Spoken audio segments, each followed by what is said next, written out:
It's weekly weird news, and it does feel very validating that after years of complaints from a small but loud minority of viewers about this show being too political, the mainstream consensus has finally caught up with us in acknowledging that, sorry, politics is pretty damn weird these days. Yeah, specifically the politics we tend to cover on this show, which is Trump and the world of weirdos who make up his MAGA movement. They're weird. It has provided us with an endless well of material for the past, 9 years. And one relatively recent addition is the fact that Trump really, really, really loves bringing up Hannibal Lecter at any available opportunity. Hannibal Lecter, they say, why does he keep mentioning it? Because Hannibal Lecter was a serious psycho, right? He was Silence of the Lambs. Dr. Hannibal Lecter, he'd like to have you for dinner. See the man with the wall? Stand up. Look at this guy. He's here so much. He's great. He's great. He's a Trump voter. I don't think we have to worry about him, do we? He's a Trump voter all the way. But Hannibal Lecter would like to have you for dinner. And okay, yeah, Hannibal Lecter is truly an iconic silver screen character. Yeah. A standout career performance from actor Anthony Hopkins in a film that has aged like fine wine. But what the hell does this have to do with anything? How is Hannibal Lecter at all relevant to the 2024 US presidential election?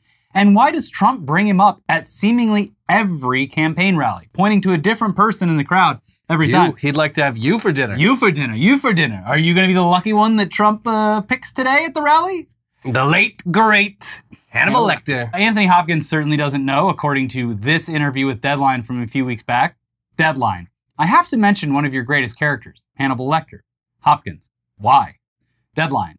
Because he's come up a lot during this election campaign here in America, with Donald Trump speaking about him at his rallies as if he's a real person. Hopkins. As if he is real? Deadline. Yes. Hopkins. I didn't know that. Hannibal. That's a long time ago, that movie. God, that was over 30 years ago. I'm shocked and appalled what you've told me about Trump. You're telling me this for the first time. He's saying what now? About what character? Oh, I remember that one. We've, of course, submitted some theories about the origins of Trump's Hannibal Lecter obsession. Basically, he somehow, even after being president for 4 years, doesn't understand the concept of asylum seekers and thinks that the people trying to cross our southern border are literally from insane asylums, like the fictional serial killer Hannibal Lecter. I mean, it still doesn't make a whole lot of sense, considering Hannibal Lecter is quite notorious for doing the exact opposite of seeking asylum. He wanted out. Yeah. But he wants to have you for dinner. Yeah, he wants out of there. Fava beans and a nice Chianti. He'll rip a man's face off and wear it as his own to do that. Yeah. But yeah, I mean, it doesn't make a lot of sense, but it's the best explanation we've seen for it. And this week, Miles Klee of Rolling Stone decided that it's finally time to get to the bottom of this and trace the origins of this very weird talking point in an article titled, "Why is Trump so obsessed with Hannibal Lecter? A complete timeline." And it begins the article by pointing out that now that Joe Biden is out of the race and no longer hogging the senility spotlight, this Hannibal Lecter stuff it's really not doing Trump any favors in that regard, which is true and very funny considering their entire strategy up until 2 weeks ago was just pointing at Joe Biden and saying, wow, look at this doddering old man. He sure is old. They've been adrift for a couple of days now, and it is not going well for them. He's so old, unlike me, a guy who talks about Hannibal Lecter constantly. Yeah, for no reason. Grandpa, can we talk about something else? Only to point out that libs think he's weird for bringing it up all the time. As he then goes into it once again. They keep telling me not to do this. Here I go. But I'm going to do it. Anyways, reaching out to Trump's campaign manager for comment, he received this response. President Trump is an inspiring and gifted storyteller, and referencing pop culture is one of many reasons why he can successfully connect with the audience and voters. Whereas Kamala Harris is as relatable as a worn-out couch. A what now? I don't know why that you'd bring up a worn-out couch unprompted, considering all the recent rumors about J.D. Vance fucking a couch. But okay, sure. Yeah, if she's got all the appeal of a worn-out couch, well, it sounds like J.D. Vance is, he's licking his lips. Yeah, he's salivating. Yeah, did you see he referenced it earlier in the week? I tried to get my wife up here and talk on the bike, but if I'd forced her to do it, she'd make me sleep on the couch tonight. Good one, sir. And this is 3 days after all of this reached it blew over. its peak. Why do you keep bringing up couches? He wants to be in on the joke, I think. Yeah, that's me. I fucked the couch. I'm the couch fucker. Yep. But let's look at the timeline of the Hannibal Lecter comments. Speaking at a rally in Erie, Pennsylvania on July 29th, 2023, Trump alluded to the film that had introduced Lecter to millions of moviegoers. People are pouring across the border now. Disease-ridden people, he warned the crowd. And I said it. I said it over and over. People from mental institutions, from insane asylums, he claimed, falsely. That's like Silence of the Lambs stuff. But they're coming into our country. Trump had repeated insane asylums line enough by then that various media outlets had already debunked it, but the nod to the Silence of the Lambs seemed to be an ad-lib. Moving past this brief aside, the former president did not embark on a digression about Lecter himself. But as we shall see, the iconic villain would eventually take the spotlight in Trump's rants on border security. So that's where the seed was planted almost exactly a year ago. Yeah. He's been talking about Hannibal Lecter He's for a year. He's done this in the past where he gets in this feedback loop of these kind of stories allowing him to remember talking points that he needs to express to the crowd, like the border security thing. It's like a mnemonic thing. Yeah, and he was doing it, I can't remember asylum exactly. Seekers, asylum, mental asylum, criminally insane, Hannibal Lecter, boom, there. I remember in the last election, I can't remember it off the top of my head, but there was something where people were like, he brings this up every time, and it's as if he's using it as like a memory game. Yeah, could be. So that is as good a guess as any. You know? Maybe he just likes, I mean, it is, again, it's a great movie. If you haven't seen it recently, it holds up so fucking well. Yeah, it's very good. But what I'm saying is like, Trump has all the points that he has to hit. With all of the policies that he would like to enact or fix or whatever.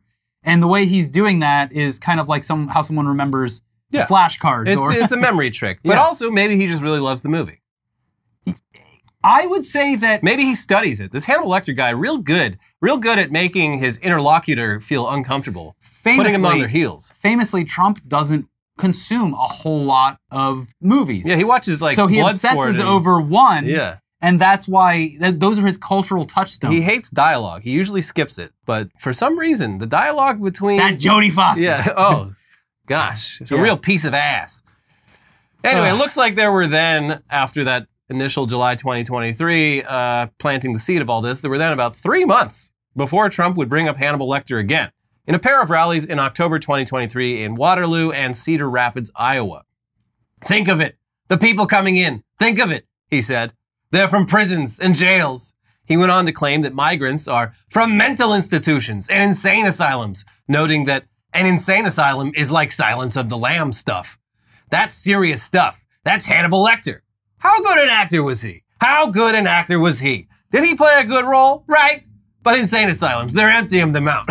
Later, in Cedar Rapids, going off script after describing migrants as vicious, Trump recalled, I said, that's Silence of the Lamb. Singular. You know what that is? Has anybody seen Silence of the Lambs? Hannibal Lecter. How great an actor was he? You know why I like him? Because he said on television, or one of the, I love Donald Trump. So I love him. I love him. Trump went on to joke that even if he were the worst actor, I'd say he was great to me. Okay, thanks, sir. That explains everything. Really appreciate it. But did Donald Trump seriously say that Hannibal Lecter went Dr. Hannibal Lecter. Yeah. Completely exonerated. They gave that man his license back.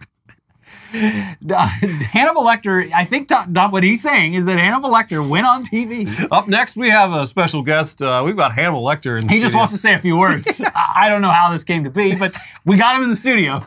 So then he walked up and he said, I love Donald Trump. I would love to have him for dinner. But not in a weird way. Not in the cannibal way. In a very delicious way. But yeah, did he say that? Has anybody seen Silence of the Lambs? Hannibal Lecter, how great an actor was he? You know why I like him? Because he said on television, on one of the, I love Donald Trump, so I love him. I love him. I love him. He said that a long time ago, and once he said that, he was in my camp. I was in his camp. Yeah, I don't care if he was the worst actor. I'd say he was great to me. Okay, yeah, he did in fact say that. And it is a total mystery why he said that. If he was referring to Anthony Hopkins, there's no record of Anthony Hopkins ever saying a kind word about Donald Trump. But one theory that sounds plausible is that Trump's old brain got Anthony Hopkins confused with conservative actor Jon Voight, who has praised Trump on numerous occasions. Either that or Trump literally hallucinated the fictional character Hannibal Lecter going on TV and saying nice things about him. And maybe he watched Anaconda. He was like, there's that guy. There he is. The Hannibal Lecter. Hannibal Lecter. This time the snake's eating him. Maybe he's face blind. He does notoriously have like bad eyesight and refuses to wear glasses because it makes him look gay or something. So maybe when he watches a movie, like every actor is Hannibal Lecter. Sure. Every actor like over the age of 60. Oh, there he is. Hannibal Lecter doing his thing. Hannibal Lecter, oh, this time he's playing Batman's butler. Good to see him over there Hannibal in the Lecter. Batcave. Be careful, Batman. He's going to have you for dinner. He's a very nasty man. The late, great Hannibal Lecter. But he's alive. Anyways, Trump continued bringing up Hannibal Lecter following those rallies, and at one point seemed to imply that his staffers had asked him to please stop doing that. But we know they come from the prisons and the jails. We know they come from mental institutions and insane asylums. Sir, please don't say insane asylums. That's Silence of the Lamb stuff, right? That's Hannibal Lecter. Anybody ever hear of that nice gentleman? No, they're emptying out their insane asylums and their mental institutions into the United States, and they're just freely walking right across our border. They asked me not to, folks, but I'm going to do it anyway. They said not to just stop doing it, but no, it has to be said. They're bringing over Hannibal Lecters. The article also notes that at a rally in Sioux City, Iowa, he followed up the question, did anybody ever hear of Hannibal Lecter, by observing, the young people didn't, the young ones didn't, they don't want to hear about Hannibal. We used to have real serial killers in this country. I bring up Hannibal Lecter and all the young people fall asleep. It's only us old heads, us cinema aficionados. But I mean, this implies to me that he tried this routine out on like Barron and Tiffany. What? And they were like, Dad, you gotta stop. Why do you bring up Hannibal Lecter? Who is that? Is he a TikTok star? He's a cannibal. What? Oh, what? okay. He's a cannibal? That's even more reason not to say it. Hannibal Lecter. Anyway, then in November, at a rally in Houston, Trump again mentioned that his staffers keep asking him to not talk about insane asylums. But he did it anyway, of course. But he at least seems to have realized that if he's going to do that, he should maybe at least not talk about Hannibal Lecter in such a positive, glowing way. We have them coming in from jails, from all of the places that you wouldn't believe, mental institutions. My people said, please don't use the term insane asylum. That's Silence of the Lamb, right? Silence of the Lamb. Hannibal Lecter. Anybody ever heard of the wonderful Hannibal Lecter? We got him coming into this country now because other countries are dumping their people from mental institutions and insane asylums.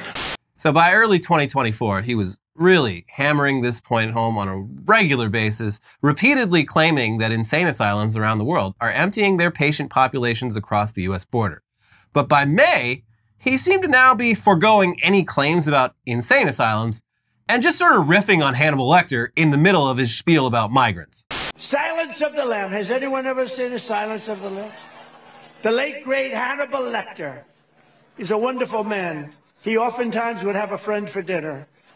Remember the last scene? Excuse me, I'm about to have a friend for dinner as this poor doctor walked by. I'm about to have a friend for dinner, but Hannibal Lecter, congratulations, the late, great Hannibal Lecter. We have people that are being released into our country that we don't want in our country. So just no connection. Migrants. Anyway, Hannibal Lecter. Anyway, back to those migrants. Hannibal Lecter, though. This is, unfortunately, he can't play the hits anymore because they don't make sense. So he's pulling out the B-sides and rarities. He can't do the lock her up. Yeah. Or creepy old Joe Biden. So he's like, what else? I got the Sharks. Hannibal Lecter. The Sharks, the Electric Motors. Yeah. Kamala pretending to be black. I thought she was Indian. And Hannibal Lecter. When the Beach Boys tour, the right-wing Beach Boys, when they tour, do they play any of the Pet Sounds stuff? No. Okay, so it's like that. They might play Good Vibrations. Okay. I believe that's on Pet Sounds, but none of the other stuff. That's the thing, is Trump is losing the ability to play some of the hits. And he needs something for his crowd to go, woo, I heard this one on TV. Yeah. Now I'm seeing it in person. This is the Hannibal Lecter one that he does. You've heard Hannibal Lecter on the TV, but now see Hannibal Lecter live on stage with Donald Trump. It's the same exact thing as when they show the joke in the trailer over and over and over again. Yeah, and then it gets the biggest laugh in the theater. Yeah. I've been waiting for that laugh. I'm telling you, there is some psychological shit to this. Mm-hmm. Gets the people going. So by this point, Hannibal Lecter references were just an increasingly context-free bit that he would go into at rallies. And he definitely kept on workshopping the bit, adding a part about not accepting dinner invitations from Hannibal Lecter. Silence of the Lamb. The press always says, why does he ramble about Silence of the Lamb? The late, great Hannibal Lecter. He'd like to have you over for dinner. Did you ever? Don't do it. If he suggests, I'd like to have you for dinner, don't go. But these are the people that are coming into our country. It would be cool if he had a stool up there with a little pad. Yeah. And he tries out the Hannibal Lecter thing, and he goes up and, takes like notes. The invitations part. I'm just workshopping some material here. Mm-hmm. This understandably got more and more mainstream attention, and outlets like CNN started reporting on the fact that the former president keeps saying things that imply he thinks Hannibal Lecter is real, dead, and also great, resulting in this very weird clip of Fox News' Jesse Waters pretending this is all just fake news. Apparently, the former president made reference to Hannibal Lecter and said, nice guy, quote, he even had a friend over for dinner. So we've seen Trump out on the campaign trail praising Hannibal Lecter. Apparently he did it again this morning. Not sure we fully understand the context of that. We weren't inside the room, but neither was CNN, and that's the point. So we did what journalists do. We went to our sources who were actually there. Did Trump really call a flesh-eating serial killer a nice guy? No. Trump was joking that if he said something about Hannibal Lecter, the fake news media would say he was praising him, and CNN took the bait. Where did anyone get the idea that Donald Trump is praising Hannibal Lecter on a regular basis?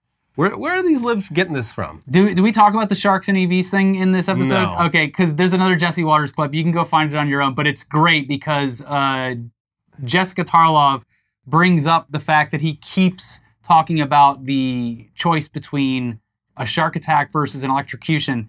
And Jesse Waters clears it up that he's saying, well, he's talking about EV batteries. And she goes, oh, thanks. That clears everything up. Yeah, no, we knew that's what he was talking about. It's just a bizarre story. He explains it. It's still just very weird that he keeps bringing it up, even though it doesn't make a whole lot of sense. Yeah. Anyways, if that was a subtle message from Jesse Waters to Trump to please stop it with the weird Silence of the Lambs references, it's getting hard to defend, Trump was not listening. Mm-hmm. And a few weeks later at the RNC, he brought it up again in his extremely long speech. And you'll notice in the clip that we're about to play, Trump is reading from the teleprompter up until the point where he reads the words insane asylums. And then he immediately goes off prompter to talk about Hannibal Lecter. Literally triggered. Boop, oh! Yeah. It's an activation keyword. They're coming from everywhere. They're coming at levels that we've never seen before. It is an invasion indeed, and this administration does absolutely nothing to stop them. They're coming from prisons. They're coming from jails. They're coming from mental institutions and insane asylums. The press is always on me because I say this. Has anyone seen Silence of the Lambs? The late, great Hannibal Lecter. He'd love to have you for dinner. Yeah, but hey, at least he was now back to making a semi-coherent, though completely inaccurate point about cannibal serial killers flooding across the borders. Anyways, the latest update to Trump's Hannibal Lecter bit is our favorite so far. He now segues into it by acknowledging that people find the whole thing weird, and he now points to a specific person in the audience to tell them that they'd be especially delicious for Hannibal Lecter. You. Insane asylums. You know, they go crazy when I mention Dr. Hannibal Lecter. You know who that was?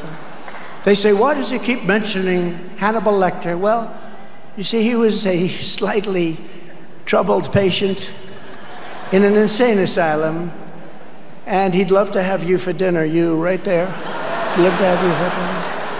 And that's great. Like any entertainer, crowd work is key. I mean, you can have the best jokes in the world in that little notebook of yours, but you ultimately, it's all about connecting with the audience. He knows what's up. He's seen the trends. You have to do crowd work videos to grow your comedy career. Yeah, all the best ones. It's like half crowd work when you go see him. He's doing a lot of, He's doing a lot of smart crowd work stuff. This is what Spam-A-Lot used to do when you'd go see it on Broadway. You'd find one person in the crowd and give them an award every night.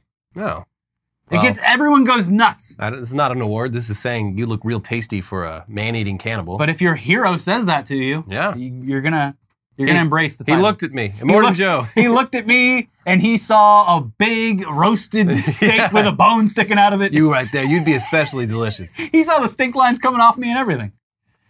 Anyway, there you go. That is a pretty deep dive into one of the weirdest aspects of what has been a very weird campaign. Mm-hmm. And with 3 months until the election, Trump, he's still got time to workshop his routine, get it right, get it tight. So we look forward to whatever new bits that he adds to the Hannibal routine going forward. Yeah. I don't know if we talk about it. We talk about the thing where he's like, I'm not weird. In fact, I'm the opposite of weird. When did he say that? That was yesterday. While he was talking about Hannibal Lecter? No, not Hannibal Lecter. This is a completely separate thing, but he goes, there's a quote where he goes, I don't get bothered by them calling me weird. I'm not weird. Actually, I'm the opposite of weird. Nobody's ever called me weird. I'm a lot of things, but weird I'm not. And I'm up front. And he's not either, I will tell you. JD is not at all. They are. No, we're not weird people. We're actually just the opposite. Oh, that's always the best way to answer that. Yeah. But speaking of Trump being weird, his appearance at the convention for the National Association of Black Journalists that we covered earlier this week was an absolute train wreck. And at the time, one of the explanations for why the interview started so late and why he was so agitated on stage right from the jump was that the NABJ was going to have live fact-checking, and Trump was very unhappy about that. And now we have double confirmation of this via Axios. Trump did not want to be fact-checked live and was refusing to go on stage, NABJ President Ken Lemon told Axios. Trump's team said, well, can you not fact-check? He's not going to take the stage if you fact-check, Lemon said. At the time, President Trump blamed the delay on audio problems. Lemon told Axios, there were audio problems, but they were resolved very quickly. The bigger problem was his threat not to take the stage when he had agreed to go on. He did not want to be fact-checked, but we could not let him on the stage without fact-checking, Lemon said. The stalemate was so prolonged that NABJ leaders were prepared to explain to the audience of nearly 2,000 people why Trump would not appear. I was prepared to go on stage to craft a statement saying he decided not to go on stage because of fact-checking. We couldn't compromise on that. As Lemon was preparing that statement, Trump walked onto the stage. All right, I'll do it. Call his bluff. I mean, this is honestly kind of brilliant on Trump's part. You wear them down to the point where they're about to cancel the whole thing, and then you run out on stage before they can get the fact checker up there and you say, all right, yeah, I know you've all been waiting, let's start this thing. And the fact checker is off in the bathroom somewhere and they're like, fuck, well, no fact checker. Yeah. So then you just got to do it. Not that this plan really helped at all. The interview was still an absolute train wreck, which Trump bowed out of after just 34 minutes in the hot seat. And during those 34 minutes, he managed to actively alienate any biracial voters who might have been considering voting for him by claiming that Kamala Harris only recently decided to identify as black. It was wild.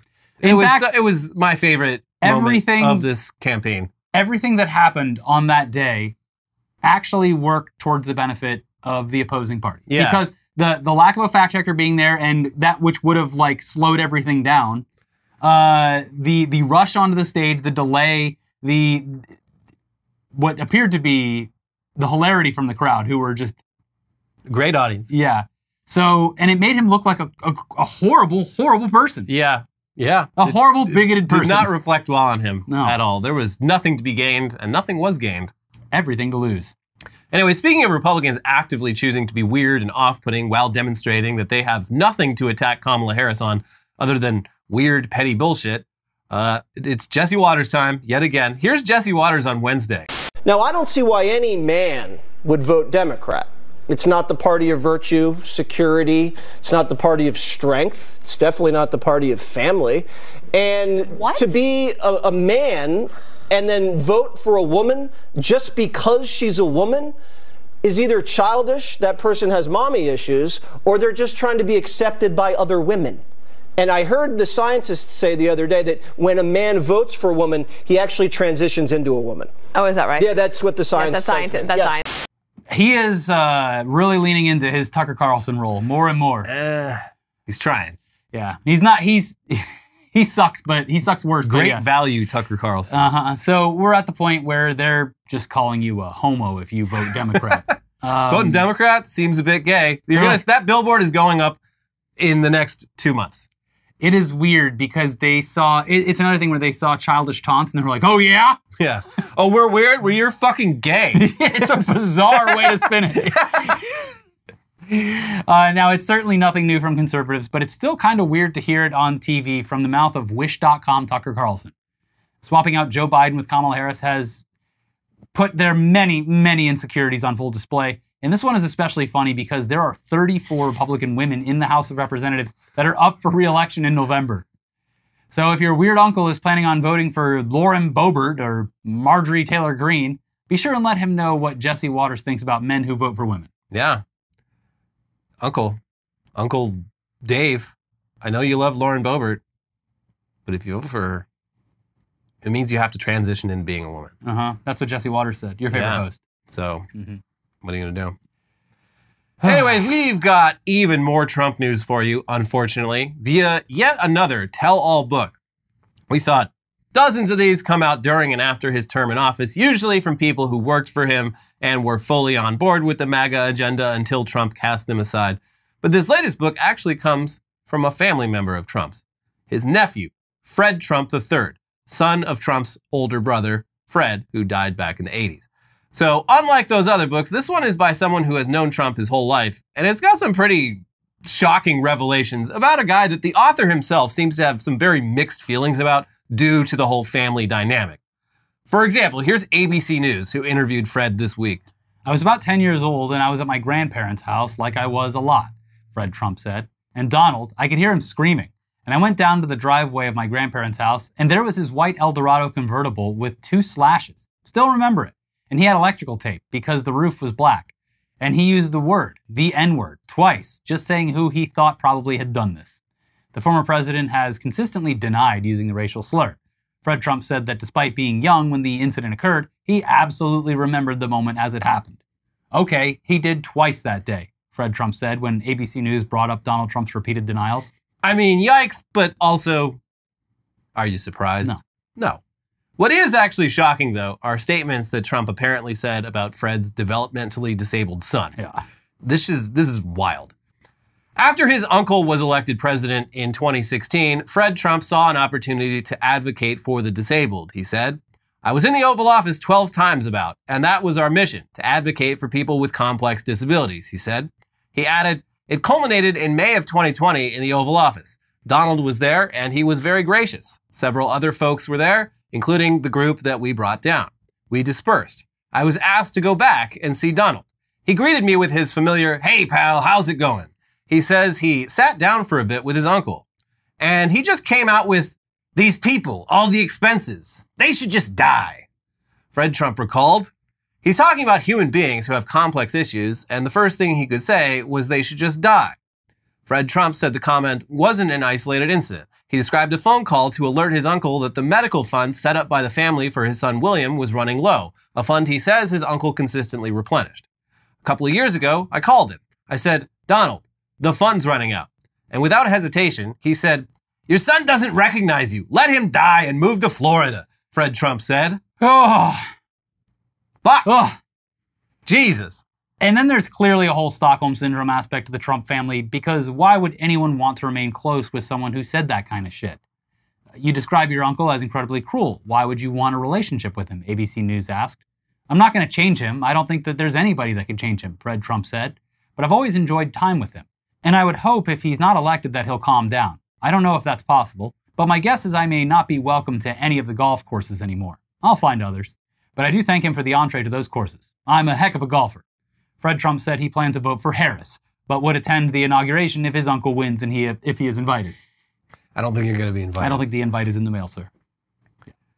Yeah, and Eric, I believe Eric came out and he's like, gosh, this is so disgraceful. Like, we've given this guy's disabled son so much money over the years, and he comes out with this, and it's like, okay, well, I mean, he's not denying that Trump gave him a bunch of money. Mm-hmm. What he's saying is that Trump has very Nazi-like views on the rights of disabled people to live.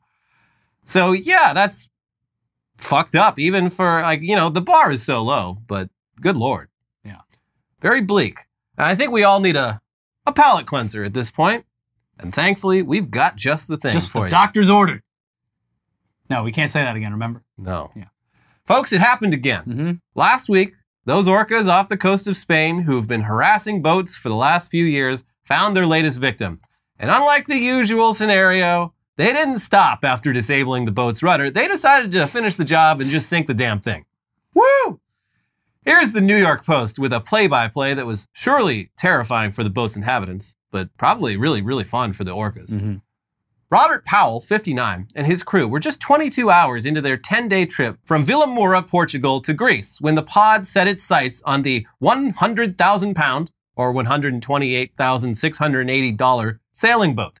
To me, they were not playing at all. They knew exactly what they were doing. They knew the weak points of the boat, and they knew how to sink it. Powell, who was meant to be celebrating his birthday aboard the boat, told SWNS. Their sole intention was to sink the boat. And that was it. If they had any other intention, it was to ruin my birthday. Hey, I heard someone celebrating their birthday over by the Strait of Gibraltar. How about we go, Let's go show them how orcas... let's go throw him a little party, yeah? The 5 orcas circled the 39-foot sailing boat and took turns smashing it to bits around 8 p.m. In a coordinated assault Powell compared to the carnage of wolves. The IT company owner said he felt the first hit on the bottom of the boat, named the Bonhomme William, and assumed they had run over a rock. Whilst I was looking around the boat to see if I could see anything, I was doing about 5 to 6 knots. It got hit again, Powell recalled. On the second hit, I looked over the back of the boat, and I could see the dark shape of a killer whale in the water.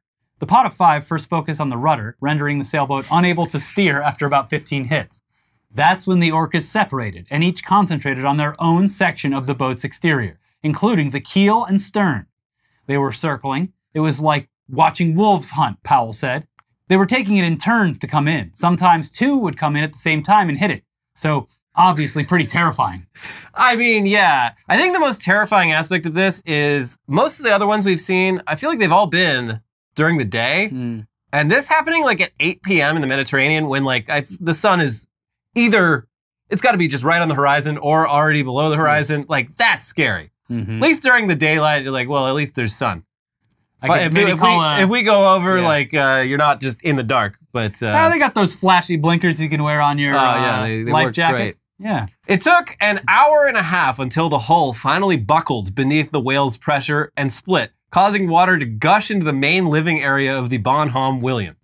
Though they were just 2 miles off the coast of Spain, and the crew radioed for help as soon as the attack began, it took 2 hours before help arrived. Probably taking a siesta. Mm-hmm. A Spanish salvage vessel fortunately helped them abandon the stricken ship minutes before it sunk 130 feet below the Mediterranean surface. Powell, who lost his birthday trip and his ritzy boat, said he tried everything from dropping firecrackers in the water and turning off the engine to deter the attack, but the pod was determined. It was a very long attack, and it was really the violence of the attack that surprised me. I mean, the firecrackers... I can't. Pissing them off. Yeah, I don't think that helped. Mm. That probably upset them. Yeah. I mean, sounds like they were gonna take this boat down regardless, but I'm sure the firecrackers didn't. He was help. probably panicking, but yes, it does seem ridiculous to turn off the motor and turn on the fireworks. It's too late. It's too late. Yeah. They've got you. The second you even see an orca off the coast of Spain, you call the Coast Guard right then and there. You don't wait for them to start eating your boat. It's done. And worst of all, They my got birthday you. was ruined. My birthday. Happy Anyways. birthday, bitch. Before we move on to the headlines after the show, it is time to let you know that this episode is sponsored Bravely sponsored. by Factor. Warmer, sunnier days are calling. Fuel up for them with Factor's no prep, no mess meals. Meet your wellness goals in time for summer thanks to the menu of chef-crafted meals with options like Calorie Smart, Protein Plus, and Keto. Factor's fresh, never frozen meals are dietitian approved and ready to eat in just 2 minutes. So no matter how busy you are, you'll always have time to enjoy nutritious, great-tasting meals. Make today the day you kickstart a new healthy routine. What are you waiting for? With 35 different meals and more than 60 add-ons to choose from every week, you'll always have new flavors to explore. Crush your wellness goals this summer with dietitian-approved meals and ingredients that you can trust. Make your day delicious. From breakfast to dessert, stay fueled with easy, nutritious options. Treat yourself to restaurant-quality meals that feature premium ingredients like filet mignon, shrimp, and blackened salmon. Keep kitchen time to a minimum. Factor meals are ready in 2 minutes, no shopping, prepping, cooking, or cleaning up. You know we love those taco bowls. Enjoy effortless support for your lifestyle. Choose from 6 menu preferences to help you manage calories, maximize protein intake, avoid meat, or simply eat well balanced. Head to factormeals.com/weeklyweird50 and use code weeklyweird50 to get 50% off your first box plus 20% off your next month. That is code weeklyweird50 at factormeals.com/weeklyweird50 to get 50% off your first box plus 20% off your next month while your subscription is active. Thank you for sponsoring the show. Now, into the weirdest, wildest headlines from around the world this week, starting with some Olympics news. South Korea wrongly introduced as North Korea at Olympics. Damn. And this headline doesn't do it, they didn't, because South Korea is the Republic of Korea. North Korea is the Democratic Republic of Korea. And I guess in French and English on the main broadcast, something got mixed up. And while the South Korean athletes were on that boat in the rain, waving at everyone, they're like, and here we have the Democratic People's Republic of Korea. Look at them go. So and all Koreans worldwide watching the English and French broadcasts all gasped at once. And now the Korean government is asking for formal apologies from the government of France. This was an international incident. Yeah. That's what the Olympics are good for.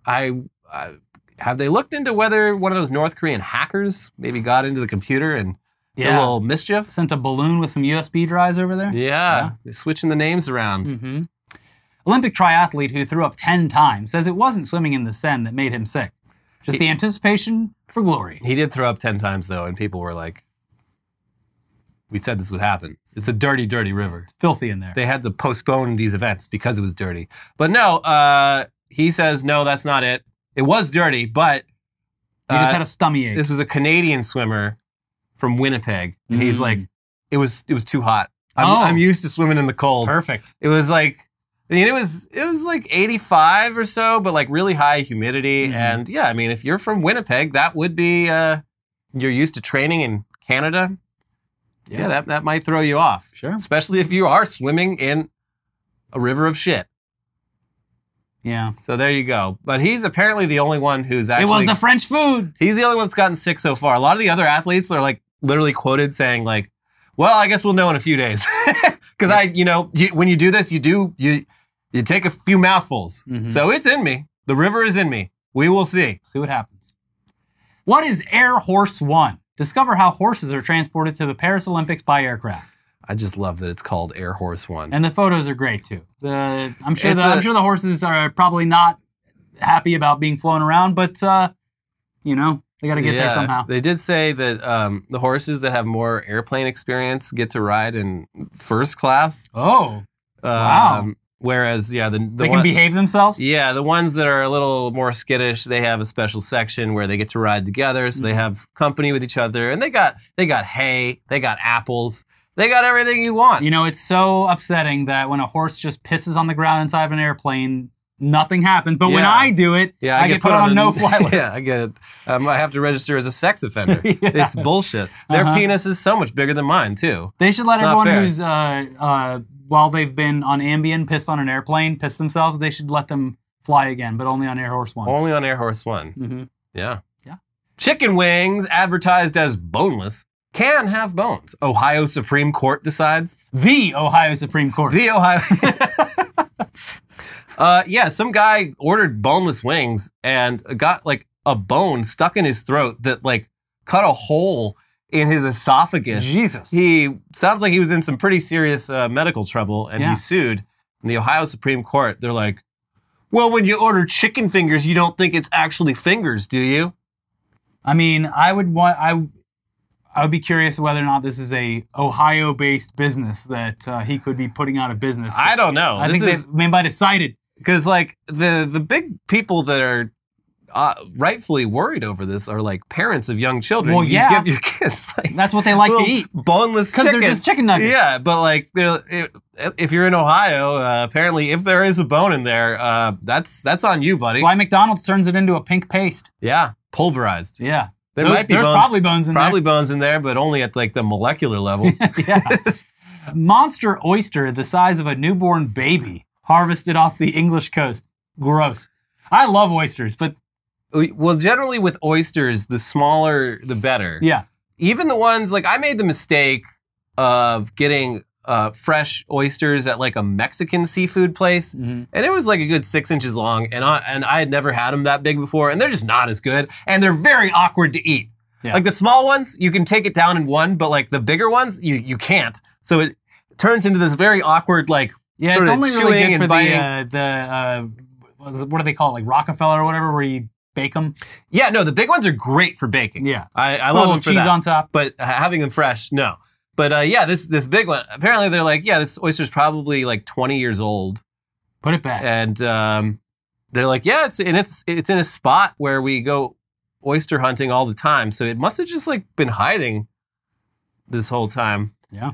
But I want to see them put this oyster on a table with a camera, sprinkle a little salt about a foot away from it, see what happens. I want to see that big old tongue come out. Get that. I think that's a salt. clam. Well, an oyster, clam, they all live in the shells. I'm sure they all love it. They should let Joey Jaws Chestnut eat it in one gulp. God. Like, I feel like this one's so big and so well developed, it might have a face when you open it up. Yeah. It might scream at you. Because they are alive when you eat them, right? I think so. I don't know. They are. They shuck them while they're still alive, yeah. It's a food that I just try not to think about anything about it because it tastes so good. And that's all that matters. You ever gone scalloping? No. Where you get your scallops from? They got eyes. They got many eyes. Wait, what? Yeah. Really? Yeah. Oh. And like lashes too. Ew. They're like in a clamshell. I do like scallops though. I didn't know that about them. Maybe I'm misremembering, but I've done some scalloping in Florida. The Panhandle. Yeah, seafood is fucking weird. I try not to think about any of like it. Like lobster, it's all crab, gross. Yeah, shrimp. It's like the bugs. It's the one category of cuisine that's just like objectively disgusting, but like we all pretend that it's fancy.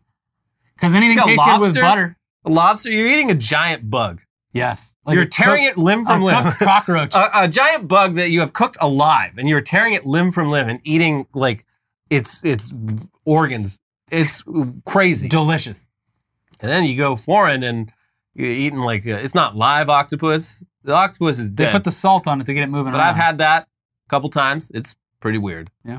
And now I learned that octopuses are actually pretty smart, and I feel bad about it now. There you go. Probably not going to do it again. Speaking of seafood, live 2-foot eel chews through man's intestines after he put it up his anus. Mr. Hands 2.0. I mean, this guy lived. He lived. I don't know how it got up there. They had to do surgery. He's like, yeah, there's an eel up there. It's eating me from the inside. They're like, okay, well, we have experience with foreign objects in the anus. Yeah. But they went to go in, and he had apparently shoved a lime up his ass. After the eel. They couldn't get the lime out because it was round.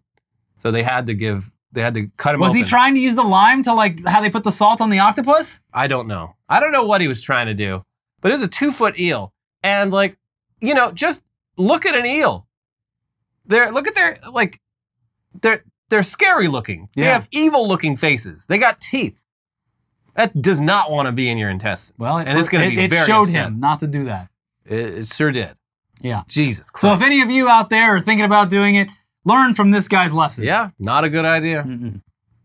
Texas Longhorns coach and exotic dancer pole assassin marry 3 years after viral monkey bite incident. That's a lot of words. You remember that? I can't even put that back together, that headline. So it's like a special teams coach at some Texas school. And this was like 4 years ago. We covered this.